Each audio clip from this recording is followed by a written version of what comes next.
a band of pirates receive a letter from their friends describing them the exact position of a treasure. So the letter said that the treasure is 10 meters from the seashore and it is as far from the tower as it is from the tree. So this is what the letter said. Now if you carefully observe this letter, then there are two conditions that are given here. One is that it is 10 meters from the seashore. This is the first condition.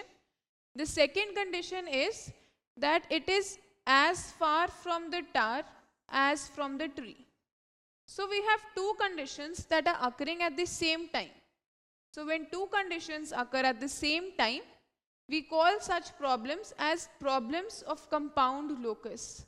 So two conditions or maybe more occurring at the same time.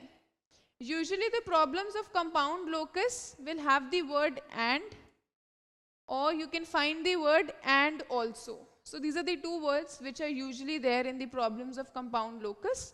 So now let's see how the pirates found the treasure. So it says that the treasure is 10 meters from the seashore and as far from the tower as from the tree. So this is the diagram. Let's say we were told that the treasure is 10 meters from the seashore. That is, we want all such points that are a fixed distance away from a line. If I imagine seashore as a single line, then a fixed distance away from a line, we know we get a parallel line. So I would get a line. So this would be the locus of all such points that are a fixed distance away from a single line. This is the line. Now the second condition said that it is as far from the tower as from the tree. That is, the treasure has to be equidistant from both the tower and the tree. If I want to find all such points, that is, if I want to find the locus of all such points that are equidistant from 2 points, then that is nothing but the perpendicular bisector of the line which joins these 2 points. So first let's join these 2 points. Let's form that line that joins these 2 points. Now I want to find the perpendicular bisector of this line. So what I'll do is, I'll find the midpoint of this line and I'll draw a perpendicular on this line. So midpoint and perpendicular, so that is, it bisects it and is perpendicular to it, would give me the perpendicular bisector to this line. So this is what I get. This is a line which is perpendicular to this line and also bisects it. Now if you look, these two lines are actually the points which we want, but we wanted this condition as well as this condition. That is, I want all such points that satisfy both these conditions. This condition and this condition is being satisfied by the points of intersection of these two lines, which is this point here. So this is the point which the pirates found, and they decided to dig the ground here to find the treasure. So on digging the ground at that point, they found the treasure. Now let's say that someone tells you that in the backyard of your house there is a treasure hidden, and that treasure is as far from the tree house as it is from the bicycle, and also it is 2 meters away from this dog kennel. So how would you actually find that treasure? What we know is that the tree house and bicycle are 10 meters apart, whereas the dog kennel is just 6 meters away from the tree. Now we know that the treasure is as far from the tree house as it is from the bicycle. So what I need to find is the perpendicular bisector of this line which joins these 2 points, because the perpendicular bisector would give me the locus of all such points that are equidistant from both these points. So I'll draw a perpendicular bisector, so that bisects this line 5 and 5 and is perpendicular to. So this is one line which I get.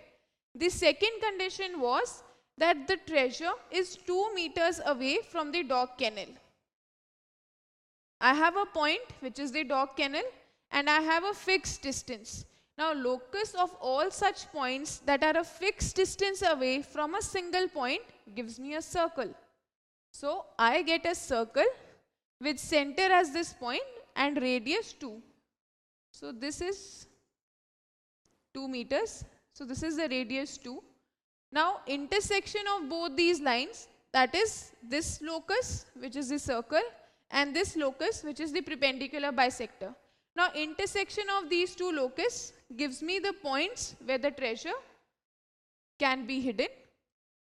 So I get these 2 points. So now rather than searching the entire backyard, what you can do is you can go exactly at these 2 points and look for the treasure. Now let us look at a practical application of compound locus. Compound locus can help you to find the epicenter of an earthquake. Now epicenter is that point on the earth's surface which is exactly above the origin of the earthquake. Now to find the epicenter, you need 3 readings from 3 locations of the seismograph. Now what is a seismograph? A seismograph measures the distance of the epicenter from a location.